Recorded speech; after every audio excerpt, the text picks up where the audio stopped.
So I had just come out of a federal prison. And one of the counselors says, "Do you have clothes for interviewing?" I said, "I just got home. I got to start getting it together." She goes, "I'm going to send you to some place." And the women there are very nice. When I went in for my suiting, it was amazing. Like, they just really took the time to really kind of understand my body type, what I wanted, what it was for. You just feel the confidence. Like, you know, there's something about just wearing clothing that makes you feel good. When I left there, I just felt like I got this job. And I did. That's great stuff. It's an organization called Dress for Success Worldwide, and Joi Gordon is the CEO. How are you? I'm wonderful, thank you. Such important work. It's been amazing work for the last 20 years to see this organization grow from a basement of a church here in New York City to now 150 offices in 23 countries, serving over 1 million women. It's extremely wonderful. Dress for Success was created when?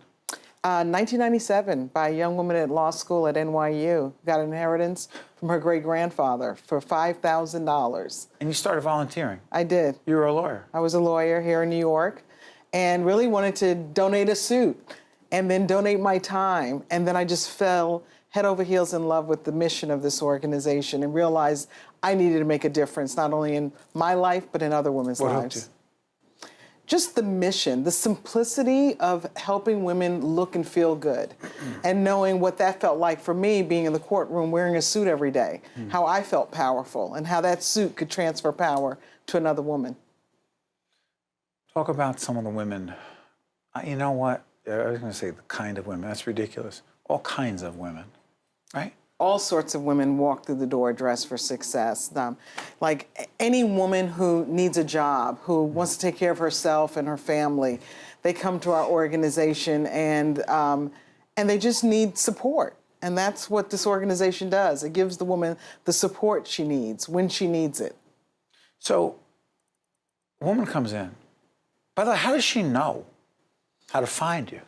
Well, you find her, she no, find you. Well, no, we find her and she finds us, but we work with thousands of nonprofit job training agencies around the world. And so women are in training programs, and once they complete their program, it's the agency that refers her to us because she has an interview. So we know where she's going, we know what sort of position she's interviewing for, we know her size, and she walks into a upscale boutique-like environment where we treat her with dignity and respect, and we help her get ready for her interview, probably the most important interview of her life. That's what we help her get ready for. Clothes come from? From myself, other women's closets, major manufacturers, retailers, stores, all sorts of doors deliver clothes to Dress for Success because they really do believe in the mission of this organization. So my wife and so many others, let's just say, who've been blessed, they're fortunate. We are fortunate. They want to help. They do what? They go on your website and get rid of my chyron there. Go to the website, and what do? Like, we happen to be in New Jersey. Absolutely. No matter where people are watching, tri-state area. We have What do they do? 5 Dress for Successes in New Jersey. So it's really go to the website, find the Dress for Success closest to you, and go directly to the local Dress for Success. Whether you mail in your package or you deliver it yourself, we're there with open arms. We need suits from women's closets, business separates, coats, shoes, handbags, everything to make her feel and look dressed for success. Talk about some of the success stories with some of the women that you've come in contact with and you've seen it that actually changed their lives. Well, our success, although the suiting component is important in Dress for Success, it's so much more than clothes. And so it's the work that we do beyond the suit. It's the helping her with her resume, doing the mock interviews, giving her financial literacy and health and wellness courses, teaching her what it means to be a leader, teaching her what it means to give back in her community.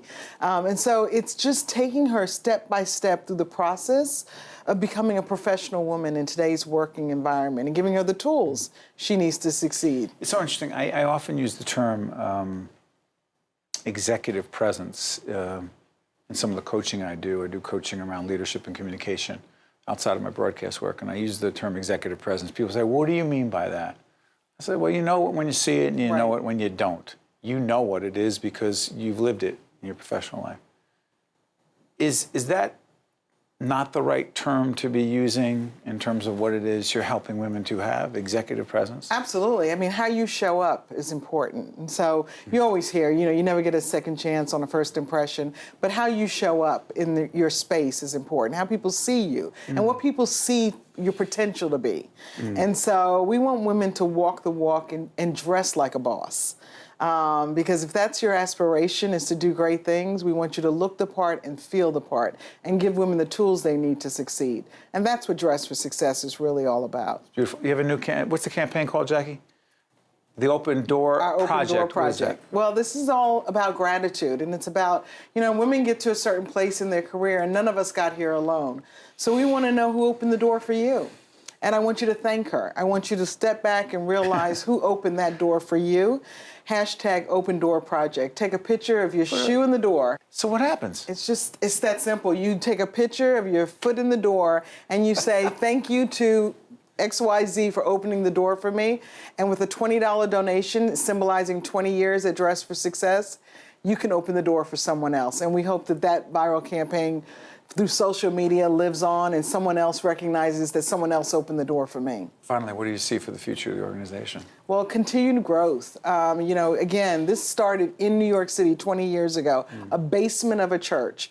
Today, 150 cities, 23 countries, we have more room to grow. And I'm hopeful that we will shape and change women's lives forever. Final question.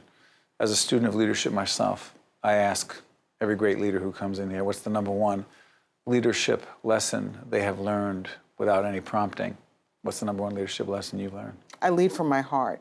I'm compassionate, I'm caring, I'm committed, and I'm purposeful in how I treat people, and people treat me the same way back.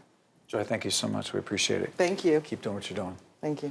Stay with us from the Tisch WNET studio here in Lincoln Center. Thank you.